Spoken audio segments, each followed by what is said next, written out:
गौरी के बाल घने, लंबे और बहुत सुंदर थे। उसके बालों को देखकर हर कोई उसकी तारीफ जरूर करता था, पर शादी के बाद गौरी के लंबे बाल घूंघट में छुप जाएंगे, ये उसने कभी नहीं सोचा था। गौरी की सास यशोदा देवी बहुत ही पुराने ख्यालों की थी। उनके घर में घूंघट करना बहुत जरूरी था। देखो बहू, हमारे घर में घूंघट बहुत जरूरी है। तुम्हारे घूंघट का तुम्हें खुद ध्यान रखना है। सिर से बिल्कुल भी नहीं सरकना चाहिए। बड़ी बहू भी हमेशा घूंघट में ही रहती है। अब सास की बात को भला गौरी कैसे टाल सकती थी? वो इस घर में नई थी। उसने घूंघट में ही हाँ में सिर हिला दिया। यशोदा देवी कमरे से चली गई। सच कहूं तो मुझे तुम्हारे लिए बहुत बुरा लग रहा है गौरी। मैंने सुना था तुम्हारे बाल बहुत लंबे हैं, जमीन छूते हैं, पर अब इन लंबे बालों का कोई फायदा नहीं। तुम्हें तो इनका जूड़ा बनाकर अपने लंबे बालों को घूंघट में ही रखना है। माफ करना, मुझे हंसी आ गई। अच्छा, मैं चलती हूँ। तभी गौरी का पति सूरज आ जाता है। आप तो मुझे झूठ ही कहते थे कि आपको मेरे लंबे बाल सुंदर लगते हैं। अब देखो ना, मेरे ये लंबे बाल तो घूंघट में ही रहते हैं। आप तो बेकार ही तारीफ करते रहे। मेरे बाल तो अब हमेशा घूंघट में ही रहेंगे। तुम खुश नहीं हो ना गौरी मुझसे शादी के बाद? सूरज थोड़ी उदासी के साथ ये बात कहता है। नहीं नहीं, ऐसी बात नहीं है। मैं तो बस इस घूंघट की वजह से, वो मेरे लिए ये सब नया है ना, इसलिए थोड़ी परेशान हो रही हूँ। मेरी वजह से आप अपना मन खराब मत करो। मैं इस शादी से बहुत खुश हूँ।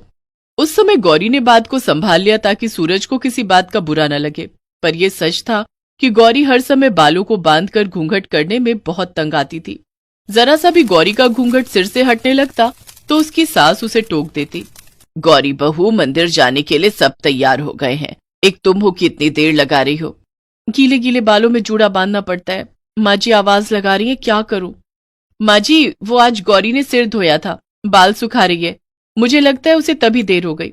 अब इतने लंबे बालों को समेटना भी तो कितना मुश्किल है, वही समेट रही होगी। बस, आज सिर धोना जरूरी था। जब पता है कितने लंबे बाल हैं तो सिर को एक दिन पहले धो लेती। पता नहीं आजकल की बहुएं बड़ों की बातें कब मानेंगी। अब जाओ और बोलो ढंग से घूंघट करके आएगी। मंदिर में बहुत से लोग होते हैं। गौरी जल्दी जल्दी गीले बालों को बांधकर जूड़ा लपेट लेती है और सिर पर पल्ला कर लेती है। अक्सर ही गौरी को ऐसी परेशानियों को झेलना पड़ता था। एक दिन सब औरतें एक संगीत समारोह में इकट्ठी हुई, जिसमें यशोदा देवी और दोनों बहुएं भी गईं। गौरी बहू, ध्यान दो, पैर छूने में तुम्हारा घूंघट सिर पर रहना चाहिए। संगीत समारोह में जरा सा भी हटा तो सबके बीच में बात बनेगी। देखो, बड़ी बहू ने कितनी चिमटी लगाई है, उसका घूंघट जरा सा भी नहीं खिसक सकता। ये क्या, तुम एक ही पिन लगाकर आ गई हो? जरा सी देर में तुम्हारा घूंघट हट जाएगा और जूड़ा खुल जाएगा।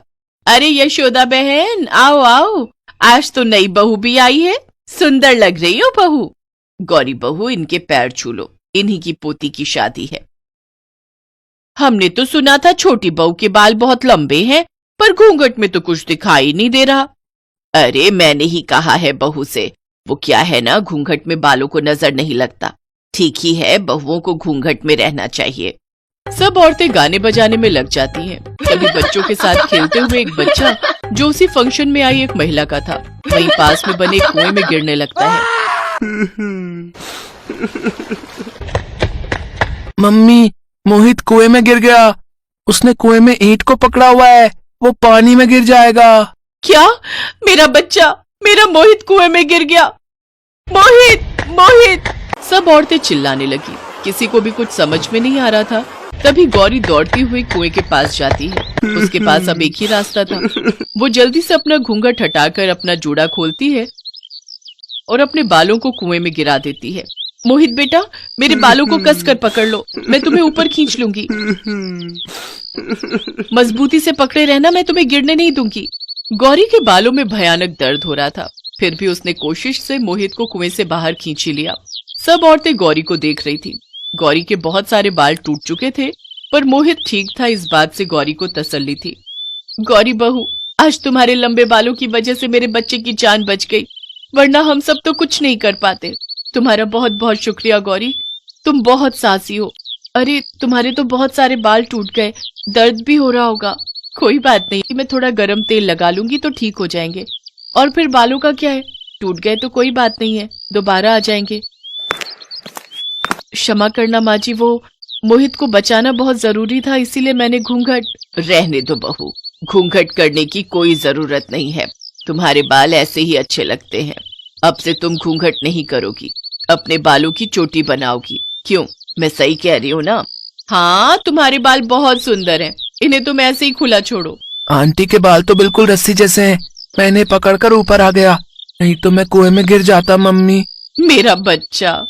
सब औरतें गौरी की बहुत तारीफ करती हैं। उस दिन के बाद गौरी ने बालों को घूंघट में छुपाना बंद कर दिया।